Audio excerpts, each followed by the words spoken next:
Welcome to this video. आप सबका स्वागत है आज की इस वीडियो में। और आज के इस वीडियो में हम लोग क्लास 6 का चैप्टर 4 एक्सप्लोरिंग मैग्नेट्स के बारे में जानेंगे। अच्छा, एक्सप्लोरिंग मैग्नेट्स चैप्टर का नाम है एक्सप्लोरिंग मैग्नेट्स। तो एक्सप्लोरिंग मैग्नेट्स होता क्या है? एक्सप्लोरिंग का मतलब खोज करना, एक्सप्लोर करना, और मैग्नेट्स को हम लोग हिंदी में चुंबक बोलते हैं। तो हम लोग इस चैप्टर में पढ़ेंगे क्या कि मैग्नेट्स को एक्सप्लोर कैसे किया गया, और जब एक्सप्लोर किया गया तो उसका क्या क्या यूज़ होता है, और जानेंगे इस वीडियो में। और इस चैप्टर में जो टॉपिक आता है उसके बारे में हम लोग जानेंगे। तो हम लोग जानेंगे कि इस चैप्टर में टॉपिक कौन कौन सा है। पहले तो हम लोग इंट्रोडक्शन के बारे में जानेंगे, then magnetic and non magnetic material, उसके बाद पोल्स ऑफ मैग्नेट्स के बारे में जानेंगे, then finding direction, then attraction and repulsion between magnets के बीच में, and the fun with magnets के बारे में जानेंगे। अब हम लोग स्टार्ट करते हैं इंट्रोडक्शन वाला पार्ट, जिसमें हम एक स्टोरी के बारे में जानेंगे।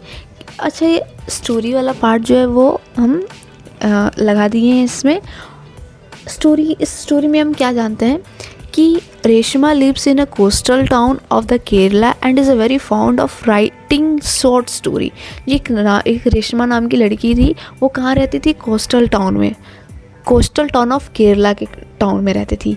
And is a very found of writing short stories, बहुत अच्छा वो लिखती थी।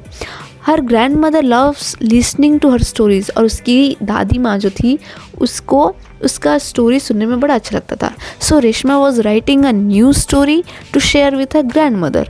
इसलिए जो रेशमा थी वो एक स्टोरी लिखती है, नया स्टोरी लिखती है अपनी दादी माँ से शेयर करने के लिए ऑन हर 16th बर्थडे पे। 16th नहीं, 60। The story was based on a ship carrying spices from Kerala for trade in the olden days। इस स्टोरी में क्या आता है कि किसके बेस्ड है कि एक शिप था और उस शिप में कैरी किया जा रहा था स्पाइसेस फ्रॉम केरला से लाया जा रहा था फॉर ट्रेड के लिए, मतलब व्यापारी के लिए, इन द ओल्डन डेज। तो Reshma was aware that those days the sailor use stars to find direction at night. तो सेलर्स लोग क्या करते थे ना कि डायरेक्शन को खोजने के लिए उन लोग वो नाइट में, रात में स्टार्स का यूज़ करके वो अपना डायरेक्शन फाइंड करते थे। बट इन हर स्टोरी, इसके स्टोरी में क्या हुआ कि एक सिचुएशन खड़ा हुआ कि where the sailors got caught in a storm. जो सेलर्स थे वो एक स्टॉर्म में फंस गए थे। With an overcast sky, stars were not visible. Overcast sky था और स्टार्स जो थे वो नहीं दिख रहे थे। तो Reshma could not take her story forward, और इसके कारण वो रेशमा अपने स्टोरी को बढ़ा ही नहीं पा रही थी, उसको समझ ही नहीं आ रहा था। She could not think about a way of sailors to find a direction. और जो वो रेशमा थी वो इसका आंसर सोच ही नहीं पा रही थी कि वो लोग अपना डायरेक्शन फाइंड कैसे करेंगे। तो वो सोच ही नहीं पा रही थी कि वो अपना मतलब वो जो सेलर्स थे वो अपना डायरेक्शन फाइंड कैसे करेंगे। उसके बाद she search for information on the internet. उसने इन्फॉर्मेशन सर्च करने लगी ऑन द इंटरनेट पे, हर स्कूल लाइब्रेरी से भी वो सर्च करने लगी। सी लर्न दैट, उसने क्या सीखा कि द ट्रैवलर्स जो थे यूज्ड अ डिवाइस, एक डिवाइस यूज करते थे। उससे हम लोग क्या कहते हैं, known as a magnetic compass को कहते हैं, फॉर अ फाइंडिंग डायरेक्शन के लिए। Then Reshma had a seen pencil boxes and purses which had magnets. उसके पास मैग्नेट्स था और pencil boxes and purse to keep them close, अपने पास ही रखती थी। The writing board in her school, वो राइटिंग बोर्ड जो होता है ना स्कूल में, and her duster with the magnets, और जो मैग्नेट्स पे डस्टर लगा, जो मैग्नेट्स होता है डस्टर में। तो but she had never looked at those careful. ये चीज़ सारे उसके सामने होते थे लेकिन वो उतना केयरफुली ध्यान नहीं देती थी। सी नाउ बिकम क्यूरियस, अब वो जानने के लिए बहुत ज़्यादा क्यूरियस हो गई, उससे सीखने में अच्छा लगने लगा about magnet and the magnetic compass के बारे में। फिर हम लोग नोट दे के एक पॉइंट लिखेंगे कि जो ट्रैवलर्स थे यूज्ड अ डिवाइस, उसे हम क्या कहते हैं, known as magnetic compass for a finding direction के लिए। जो ट्रैवलर्स थे वो एक डिवाइस यूज करते थे जिसको हम मैग्नेटिक कंपास कहते हैं फॉर फाइंडिंग डायरेक्शन के लिए। और जो दूसरा नोट करके हम लोग को लिखना है वो क्या है, द मैग्नेट्स यूज्ड बाय जो sailors in the olden days were based on naturally occurring magnets known as lodestones. इसका मतलब क्या कह रहा है कि जो मैग्नेट्स है यूज्ड बाय सेलर्स के द्वारा जो यूज़ किया जाता था इन द ओल्डन डेज में, वर बेस्ड ऑन किसके ऊपर बेस्ड रहता था, वो नेचुरली अकर किया जाता था, मतलब नेचुरली जो प्रकृति के द्वारा ही जो प्रदान करता है वो वाले मैग्नेट सेलर्स यूज़ करते थे। और इस जो नेचुरली अकरिंग मैग्नेट्स जो पाए जाते हैं उसे हम क्या कहते हैं, नॉन एज लॉडस्टोन्स। और जो magnets could also be made from piece of iron, जो मैग्नेट्स है वो पीसेस आयरन की पीस से भी बन सकता है। और these are the example common items have magnets attach to them. अब हम लोग जानेंगे कि मैग्नेट्स का अलग अलग शेप्स, मतलब magnets can be various shapes, अलग अलग शेप्स के, बहुत सारे शेप्स के हो सकते हैं। इसमें से 3 शेप्स के बारे में दिया हुआ है। पहला जो शेप है वो बार मैग्नेट, दूसरा यू शेप्ड मैग्नेट, तीसरा है जो रिंग मैग्नेट। इसमें सिलेंड्रिकल शेप में भी आता है। क्लास 6 के बुक में ये 3 शेप के बारे में दिया हुआ है, bar magnet, U shaped magnet and ring magnet. उसके बाद हमारा पहला टॉपिक स्टार्ट होता है which is magnetic and non magnetic material. क्या बोल रहा है, क्या बताता है इस टॉपिक में कि we found out that some of the magnets were attach to the magnet. कुछ मैग्नेट्स होते हैं जो वो अट्रैक्ट हो जाते हैं, अटैच हो जाते हैं, एंड स्टक टू इट, मतलब चिपक जाते हैं, वाइल अदर्स वर नॉट, जो कि दूसरा जो होता है वो नहीं इस तरह से होता है, नहीं चिपकता है। अब हम जानेंगे क्या होता है, what is magnetic material. The material which are attracted towards the magnet are called magnetic material. क्या बोल रहा है ये मैग्नेटिक मटेरियल, जो मटेरियल होता है which are not attracted, which are attracted towards a magnet are called magnetic material. जो material magnet की तरफ अट्रैक्ट हो या स्टक हो उसको हम क्या कहेंगे, मैग्नेटिक मटेरियल। और नॉन मैग्नेटिक मटेरियल क्या कहता है, the material which are not attracted toward a magnet are called non magnetic material. जो मटेरियल मैग्नेट की ओर नॉट अट्रैक्ट हो, नॉट स्टक हो, उसको हम क्या कहेंगे, नॉन मैग्नेटिक मटेरियल। उसके बाद हमारा दूसरा टॉपिक स्टार्ट होता है which is poles of the magnet. क्या इसमें पता चलता है कि we find that the maximum iron feelings जो होते हैं stick near the ends of the bar magnet while a very few iron feelings stick at the remaining part of the magnet.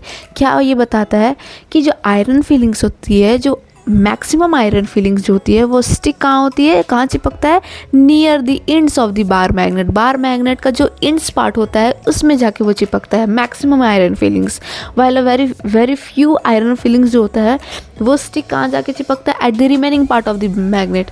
तो एंड्स वाले में मैक्सिमम आयरन फीलिंग्स चिपकता है, तो जो remaining part, जो बीच का पार्ट रिमेनिंग हो गया, वो उसमें क्या होता है, बहुत कम आयरन फीलिंग्स जाके चिपकते हैं। तो these ends of the magnets are called two poles of the magnet. तो कौन कौन सा इंड मैग्नेट है, इंड वाला पार्ट हुआ north pole and the south pole. तो most iron feeling stick to the poles of the magnet of any shape.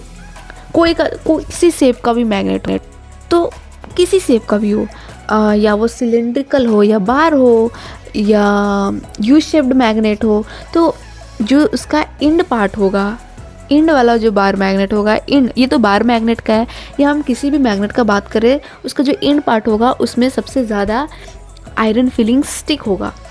तो ये इसमें बात क्या कर रहा है कि most of the iron feelings जो होता है ना, तो क्या ये बोल रहा है ना कि stick to the poles of the magnet of any shape. किसी शेप का भी मैग्नेट हो वो इंड वाले पार्ट में ही जाके स्टिक होगा। तो most of the iron feeling stick to the poles of the magnet, किसी भी शेप का हो। आयरन जो फीलिंग्स है वो चिपकना ही है पोल्स में, लेकिन इंड्स ऑफ द पार्ट में, इंड्स ऑफ द मैग्नेट में, मैग्नेट का जो इंड पार्ट होगा उसमें जाके मैक्सिमम आयरन फीलिंग स्टिक होगा। वो नॉर्थ पोल साउथ पोल वाले मैग्नेट में 2 तरह का होता है ना। फिर एक इम्पॉर्टेंट बात आता है कि जो north and the south pole होता है always exist in a pair even in the smallest pieces of the map. A single north pole और a south pole can not exist. जो नॉर्थ की बात करो या साउथ पोल की बात करो, always exist in a pair. वो सिंगल में एग्जिस्ट नहीं करेगा, ना तो नॉर्थ पोल सिंगल में एग्जिस्ट करेगा तो साउथ पोल सिंगल में, can not exist in a single. जब भी वो एग्जिस्ट करेगा तो हमेशा पेयर में एग्जिस्ट कर रहा है, जिस तरह हम लोग फिगर में देख रहे हैं। उसके बाद हम लोग थर्ड टॉपिक स्टार्ट करते हैं, विच इज़ फाइंडिंग डायरेक्शन। क्या कहता है फाइंडिंग डायरेक्शन में? अ फ्रीली सस्पेंडेड मैग्नेट जो होता है वो comes to rest along the north south direction. जब भी जो नॉर्थ साउथ के डायरेक्शन में वो दिखाएगा तो वो हमेशा फ्रीली सस्पेंडेड मतलब लटका हुआ दिखाएगा मैग्नेट में। The ends of the magnet that points towards the north direction दिखाता है, यदि तो उस मैग्नेट का जो एंड पॉइंट है जो फ्रीली सस्पेंडेड रहता है, उस मैग्नेट में जो एंड पार्ट होता है मैग्नेट का that points toward the north direction तरफ दिखाएगा, तो हम क्या कहेंगे? Is called the north seeking pole और the north pole of the magnets. या तो नॉर्थ सीकिंग पोल कहेंगे या तो north pole of the magnet कहेंगे। सीकिंग का मतलब तलाश, कि नॉर्थ की तलाश में वो एंड ऑफ द मैग्नेट दिखा रहा है, या तो north pole of the magnet कहेंगे। फिर दूसरा क्या कहता है कि the other end that points toward the south direction is called the south seeking pole और the south pole of the magnet. जिस तरह से हम नॉर्थ का बात किए उसी तरह से साउथ भी यही बात बता रहा है कि यदि उसका एंड पॉइंट साउथ डायरेक्शन की तरफ दिखा रहा हो तो उसको हम साउथ सीकिंग पोल या तो south pole of the magnet कहेंगे। उसके बाद हम लोग स्टार्ट करते हैं अबाउट अ मैग्नेटिक कंपास के बारे में जानते हैं। The property of the freely suspended magnet to always rest along the north south direction is used to find direction. ये जो प्रॉपर्टी बता रहा है मैग्नेटिक कंपास के बारे में कि जो फ्रीली सस्पेंडेड होता है मैग्नेट टू ऑलवेज रेस्ट पे रहता है along the north south direction को दिखाते हुए वो फ्रीली सस्पेंडेड होता है। मतलब इसका जो नॉर्थ साउथ की तरफ जो डायरेक्शन बताएगा ना वो फ्रीली सस्पेंडेड होगा, मतलब लटका हुआ रहेगा। सस्पेंडेड का मतलब लटका हुआ रहेगा वो मैग्नेट, एंड वो रेस्ट पे रहेगा। And is use to find direction. यही क्या होता है? फाइंडिंग डायरेक्शन को फाइंड करने में मदद करता है। A small device called a magnetic compass. जो स्मॉल, ये छोटा सा जो डिवाइस है जिस तरह से हम फिगर में देख पा रहे हैं, ये मैग्नेटिक कंपास इसको कहते हैं। Was developed in a olden days में फॉर फाइंडिंग डायरेक्शन को फाइंड करने के लिए इसको ओल्डन डेज में इसको डेवलप किया गया था। It has a magnet in a shape of a needle. इसके पास मैग्नेट है ये, और किसके शेप में है? एक नीडल के शेप में है। नीडल मतलब एक सुई के शेप में ये इसके पास मैग्नेट है। विच कैन रोटेट फ्रीली, और जो कि ये रोटेट मतलब घूमता है freely. The needle of the magnet compass indicate the north south direction. जो नीडल है वो मैग्नेट्स का ये कंपास में ये क्या इंडिकेट कर रहा है? नॉर्थ साउथ डायरेक्शन इंडिकेट कर रहा है। उसके बाद हम लोग चौथा टॉपिक स्टार्ट करते हैं, which is attraction and repulsion between magnets के बीच में। तो अनलाइक पोल्स होते हैं ऑफ टू मैग्नेट्स के, that is the north pole and one of the magnet, तो and the south pole of another magnet का, तो अट्रैक्ट ईच अदर, तो इसको हम क्या कहेंगे? अट्रैक्शन। जो अनलाइक पोल्स होते हैं, अनलाइक का पोल्स मतलब कि एक तरफ नॉर्थ पोल और दूसरा जो मैग्नेट होगा वो साउथ पोल का होगा।